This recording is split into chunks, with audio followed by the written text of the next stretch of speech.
Hello 11th class. तो हमारा आज का जो टॉपिक है वह है विभिन्न कक्षकों में इलेक्ट्रॉनों को भरने के नियम, कि इलेक्ट्रॉन किस प्रकार से विभिन्न कक्षकों में भरे जाते हैं। ठीक, तो इसमें आपने पहला जो नियम पढ़ना है वह है पाउली का अपवर्जन नियम। पहला है पाउली का अपवर्जन नियम, बड़े ध्यान से समझना, और ये पूछे भी जाते हैं। तो पहला नियम आपका आता है पाउली का अपवर्जन नियम, पाउली एक्सक्लूजन प्रिंसिपल कहते हैं इसको। ठीक है ना, पाउली का अपवर्जन नियम। अब ये नियम है क्या, चलिए इसके बारे में बात करते हैं। 1925 में 1925 में एक साइंटिस्ट थे जिनका नाम था पाउली, उनके द्वारा यह नियम दिया गया। और ये नियम ये कहता है, हालांकि ये जो नियम है ये किसी कक्षक में इलेक्ट्रॉनों की संख्या को नियंत्रित करता है। ये बताता है कि किसी कक्षक में कितने इलेक्ट्रॉन आ सकते हैं। ठीक है ना, तो ये नियम कहता है, सीधे सीधे हम इसके नियम पर आते हैं। ये कहता है एक परमाणु में उपस्थित, ये कहता है कि एक परमाणु में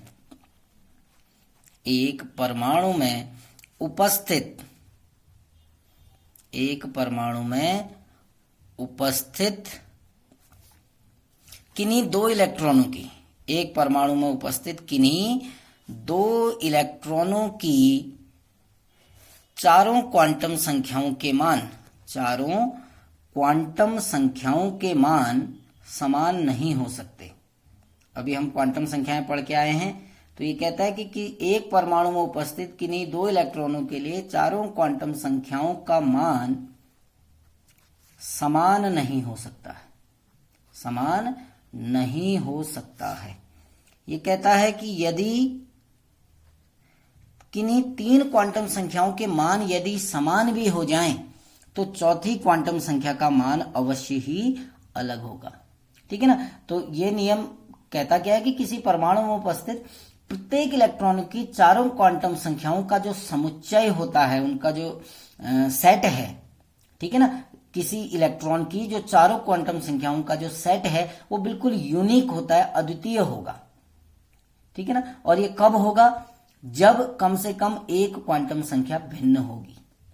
ठीक है ना, तो ये नियम कहता है कि किसी दो इलेक्ट्रॉनों की अधिकतम तीन क्वांटम संख्याएं समान हो सकती है, यानी n, l और m, अर्थात यदि दो इलेक्ट्रॉनों के लिए ये कहता है यदि दो इलेक्ट्रॉनों के लिए n, l और m, यानी मुख्य क्वांटम संख्या, द्विगंशी क्वांटम संख्या और चुंबकीय क्वांटम संख्या n, l और m के मान समान भी हो तो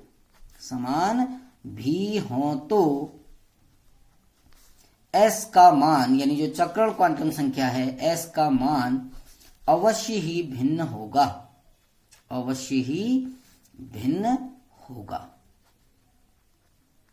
अब कैसे, देखिए मैं इसको आपको बताता हूं ये कैसे। माना कोई इलेक्ट्रॉन, ये इलेक्ट्रॉन है, सपोज करो ये कक्षक है, कोई कक्षक का नाम है 2s, मैं आपको समझा रहा हूं, और इसमें दो इलेक्ट्रॉन है। ठीक है ना, अब ये ध्यान देना, ये जो संख्या है आगे की, ये बताती है मुख्य क्वांटम संख्या को, यानी इस कक्षक के लिए n का मान कितना हो गया, 2। अभी आपको समझना है, बहुत इंपॉर्टेंट टॉपिक है।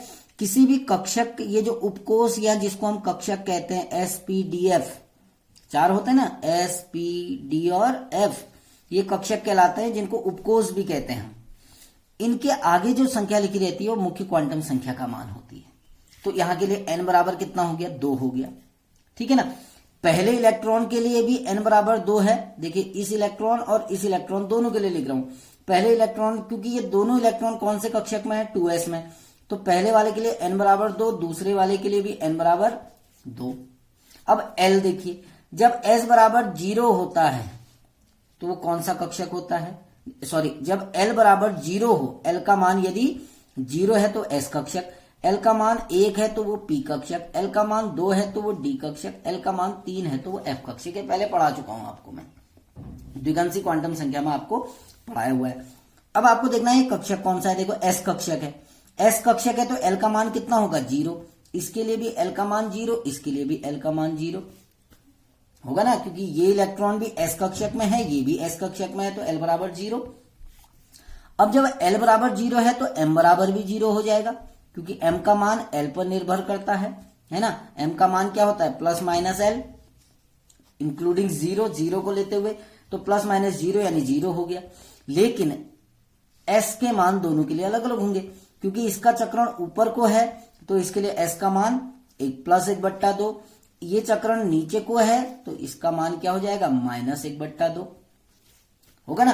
तो तीन क्वांटम संख्याएं समान है, देखो N, L और M के मान क्या हैं, समान हैं, लेकिन S का मान क्या है, भिन्न है। तो यही पाउली का अपवर्जन सिद्धांत है। वो कहता है कि किन्हीं दो इलेक्ट्रॉनों के लिए तीन क्वांटम संख्याओं के मान यदि समान भी हो जाए तो चौथी क्वांटम संख्या का मान क्या होगा, हमेशा अलग होगा। ठीक है ना। अब जैसे अगला उदाहरण बताता हूं, सपोज करो, देखो 3p है ना, p कक्षक है। अब 3p में आपके ये समझो दो इलेक्ट्रॉन है, ये है, ऐसे समझ लेते हैं इसको, या इसको हम 3s मान लेते हैं, छोड़िए pb, इनको बाकी कक्षकों को छोड़ दीजिए। ये है आपका 3s, इसमें दो इलेक्ट्रॉन है ना। अब ये भी देखो, ये मुख्य क्वांटम संख्या होती है, यानी पहले इलेक्ट्रॉन के लिए n बराबर 3, दूसरे इलेक्ट्रॉन के लिए भी n बराबर 3, L बराबर 0, इसके लिए भी L बराबर 0। L बराबर 0 क्यों कहा, क्योंकि कक्षक कौन सा है, S कक्षक है, तो S कक्षक होगा तो L बराबर 0। ये याद रख लेना, S के लिए L बराबर 0, P के लिए L बराबर 1, D के लिए L बराबर 2 और F के लिए L बराबर 3। ठीक हो गया ना। और आगे की संख्या मुख्य क्वांटम संख्या यानी n को बताती है। अब L बराबर 0 है तो M बराबर भी 0 दोनों के लिए, लेकिन पहले वाले के लिए S का मान क्या होगा, प्लस हाफ, दूसरे वाले के लिए S का मान क्या होगा, माइनस हाफ। तो ये आपका पाउली का अपवर्जन सिद्धांत है। अब इस सिद्धांत से निष्कर्ष क्या निकलता है, देखो ये सिद्धांत कहता है, ये कहता है किसी कक्ष में जो समावेशित, निष्कर्ष हम इसके निकालते हैं। देखो निष्कर्ष, पहला निष्कर्ष ये कहता है किसी कक्ष में, ये कहता है किसी कक्ष में या कक्षक में समावेशित यानी भरे जाने वाले या जो भरे गए हैं, समावेशित इलेक्ट्रॉनों की अधिकतम संख्या 2n² होती है, 2n² होती है। n क्या है, मुख्य क्वांटम संख्या किसी भी कक्षक में। अब जैसे S कक्षक है, इसके लिए अब याद रखना कि जब आपका जो S कक्षक है, या S में अधिकतम 2 इलेक्ट्रॉन आते हैं, P में अधिकतम 6 इलेक्ट्रॉन आते हैं, D में अधिकतम 10 इलेक्ट्रॉन आते हैं और F में अधिकतम 14 इलेक्ट्रॉन आते हैं। ये किसके अनुसार निर्धारित होता है, 2n², n यहाँ पर मुख्य क्वांटम संख्या होती है। ठीक है ना। तो ये कहता है कि किसी कक्षक में समावेशित इलेक्ट्रॉन की अधिकतम संख्या 2n² होती है। और दूसरा निष्कर्ष यह है कि एक कक्षक में अधिकतम 2 इलेक्ट्रॉन रह सकते हैं, अधिकतम 2 इलेक्ट्रॉन रह सकते हैं, 3 नहीं होंगे, अधिकतम 2 ही इलेक्ट्रॉन होंगे। अकेला इलेक्ट्रॉन रह सकता है, लेकिन अधिकतम संख्या क्या होगी, 2 इलेक्ट्रॉन होगी। ठीक है ना। अगला नियम, दूसरा नियम आता है हुंड का अधिकतम बहुलकता का नियम। हुंड का अधिकतम बहुलकता का नियम, अधिकतम बहुलकता का नियम। ये हुंड का अधिकतम बहुलकता का नियम हम पढ़ रहे कि हुंड मैक्सिमम मल्टीप्लिसिटी की रूल कहलाता है। ये सिद्धांत कहता क्या है, जो हुंड का जो नियम है, सीधे सीधे नियम में आते हैं। हुंड का नियम कहता है कि किसी उपकक्ष में जो विभिन्न कक्षक हैं, उन कक्षकों को समावेशित या भरते समय इलेक्ट्रॉन अधिकतम अयुग्मित रहना पसंद करता है।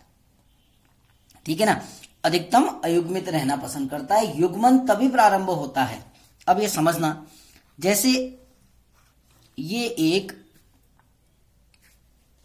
उपकक्ष है, माना p उपकक्ष है, इसके अंदर 3 कक्षक होते हैं, px, py पी जेड। ये याद रखना, P Y P X P Y P Z जो होता है ये कक्षक कहलाते हैं, और जो पी है ये कहलाता है उपकक्ष या उपकोष।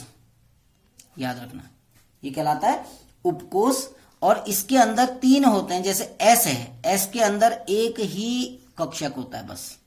जो एस उपकोष है उसमें एक कक्षक होता है, पी उपकोष में तीन कक्षक होते हैं, डी उपकोष में आपके 5 कक्षक होते हैं, एफ उपकोष में आपके 10 कक्षक 14 ऑर्बिटल 7 ऑर्बिटल होता है, 7 दूनी 14। पी में 3 है इसीलिए 2 2 2 यानी 6 इलेक्ट्रॉन आएंगे अधिकतम। एक कक्षक में 2 ही आता है ना, तो अधिकतम कितना आएंगे 6 इलेक्ट्रॉन। ऐसे ही डी है, डी में 5 होते हैं, 1 2 3 4 5, तो एक में 2 इलेक्ट्रॉन आएंगे तो 5 में कितने आ जाएंगे, 2 गुणा 5 यानी 10 इलेक्ट्रॉन अधिकतम। डी में कितने इलेक्ट्रॉन आएंगे 10। एफ में 7 कक्षक होते हैं, एफ उपकोष में 7 कक्षक होते हैं। ये परसों चुंबकीय क्वांटम संख्या में आपको बताया हुआ है। 2 2 4 2 6 2 8 2 10 2 12 और 2 14। तो एफ उपकोष में अधिकतम कितने इलेक्ट्रॉन रहेंगे, 14 इलेक्ट्रॉन। ठीक, ये तो बात की बात है। अभी हमने हुंड का अधिकतम बहुलकता का नियम पढ़ना है। तो ये कहता है कि किसी उपकक्ष या उपकोष, क्योंकि मैंने उपकोष शब्द का प्रयोग किया तो मैं यहां भी उपकोष ही प्रयोग करूंगा। किसी उपकोष में, अब उपकोष क्या होता है याद रखना, एसपीडीएफ में विभिन्न ऑर्बिटल या विभिन्न कक्षक में विभिन्न कक्षक क्या होते हैं, ये जो मैंने खाने बना रखे हैं, जैसे डी में है P X P Y P Z, ऐसे अभी आगे पढ़ेंगे हम उनके बारे में। ठीक है ना, किस विभिन्न कक्षकों में इलेक्ट्रॉन समावेशित होते समय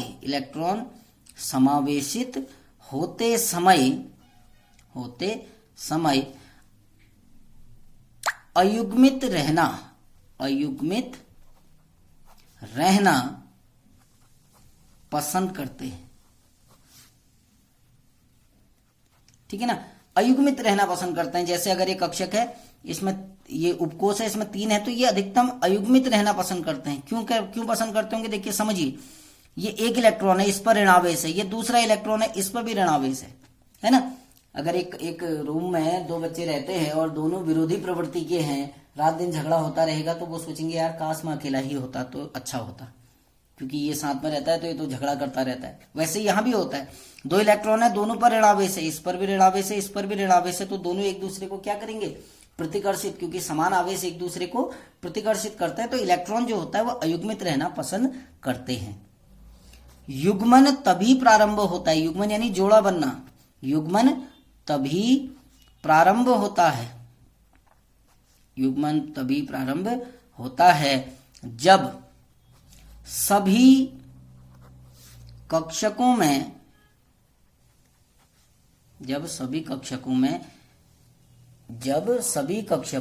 एकल इलेक्ट्रॉन समावेशित हो गए हों। अब इसको क्या समझे, देखिए, जैसे मैं एक आपको उदाहरण देता हूं आपकी क्लासरूम का। ठीक है ना, ये आपकी क्लासरूम है, सपोज करो यहां बहुत सारे चेयर मेज हैं, है ना। अब सपोज करो क्लासरूम के बच्चे एक दूसरे से बात नहीं करते हैं, उनकी सबकी प्रवृत्ति विरोधी है, तो बच्चे क्या करेंगे, सब अलग अलग बैठेंगे, एक कुर्सी पर एक व्यक्ति बैठेगा केवल। ठीक है ना, जो पहला आया वो बैठ गया। अब सारी कुर्सियों पर एक एक बच्चा बैठ गया है, अब जगह ही नहीं बची, तो अब युग्मन प्रारंभ होगा, यहां से जोड़ा बनना प्रारंभ होगा। यानी जब तक कुर्सियां खाली थी तो सबके सब एक एक करके अलग अलग बैठते रहे, क्योंकि उनकी प्रवृत्ति विरोधी थी तो झगड़ा करते रहेंगे, इसीलिए सब दूर दूर बैठे। लेकिन सारी कुर्सियां जब फुल हो गई, सारी कुर्सियों में एक एक व्यक्ति बैठ गया, अब यहां से युग्मन होना प्रारंभ होगा। वही ये नियम भी कहता है कि किसी उपकोष में विभिन्न कक्षकों में इलेक्ट्रॉन समावेशित होते समय अयुग्मित रहना पसंद करते हैं, अकेले रहना पसंद करते हैं। युग्मन तभी प्रारंभ होता है जब सभी कक्षकों में एक एक इलेक्ट्रॉन समावेशित हो गए हों। जैसे ये आपका डी कक्षक है, सपोज करो डी में कितने कक्षक होते हैं, 5। डी उपकोष में 5 होते हैं, 1 2 3 4 5। अब इसमें इलेक्ट्रॉन बनना है, यदि हमारे पास एक इलेक्ट्रॉन है तो वो अकेला रहेगा, 2 इलेक्ट्रॉन यहां नहीं जाएगा, कभी भी ध्यान रखना, इसमें नहीं जाएगा, वो अकेले रहेगा, दूसरे कक्षक में जाएगा। ये बच्चे हैं, सब समझ के चलो, ये बेंच हैं, सब अलग अलग बेंच पर बैठ रहे हैं, जैसे मैंने बताया। 3 इलेक्ट्रॉन है तो तीसरा यहां जाएगा, चौथा यहां जाएगा, 5वां यहां गए ना। अब सारे कक्षक में एक एक इलेक्ट्रॉन हो गए। अब युग्मन प्रारंभ होगा। 5वां इलेक्ट्रॉन यहाँ जाए, 6वां यहाँ जाएगा, 7वां इलेक्ट्रॉन यहाँ, 8वां इधर, 9वां यहाँ और 10वां यहाँ। और ये ध्यान रखना, इनके चक्रण हमेशा विपरीत होंगे। ऐसे ही एफ कक्षक है, सपोज करो एफ कक्षक में इलेक्ट्रॉन बनने हैं, तो इसमें कितने कक्षक होते हैं? 7, 2, 3, 4, 5, 6, 7 हो गए ना। अब हमने इलेक्ट्रॉन भरना है। यदि हमारे पास एक इलेक्ट्रॉन है तो पहले वाले में जाएगा, यदि 2 इलेक्ट्रॉन है तो एक पहले में एक दूसरे में, फिर तीसरे में, फिर चौथे में, फिर 5वें में, फिर 6ठे में, फिर 7वें में। अब सारे कक्षकों में एक एक इलेक्ट्रॉन हो गए। अब युग्मन प्रारंभ होगा। हमने माना 8 इलेक्ट्रॉन भरने थे। एफ कक्षक में कितने इलेक्ट्रॉन भरने थे? 8। तो 7 तो हमने भर दिए, 8वां इलेक्ट्रॉन यहां जाएगा। आप ऐसे मत भर देना इनको, ये बिल्कुल गलत होगा। 1, 2, 3, 4, 5, 6, 7 आप ऐसे मत भरना 1, 2, 3, 4, 5, 6, 7, ये गलत हो गया। क्योंकि भरते कैसे हैं? पहले एक एक करके सब में भरेंगे। जब सारे कक्षक एक एक भर जाएंगे तब जाके युग्मन प्रारंभ होगा। तो ये भरने का क्रम सही है, ये क्रम क्या है? गलत है। तो कल हम फिर इसके बाद पढ़ेंगे अबाउ का सिद्धांत। आज हमने 2 सिद्धांत पढ़े, पाउली का अपवर्जन सिद्धांत और हुंड का अधिकतम बहुलकता का नियम। Thank you.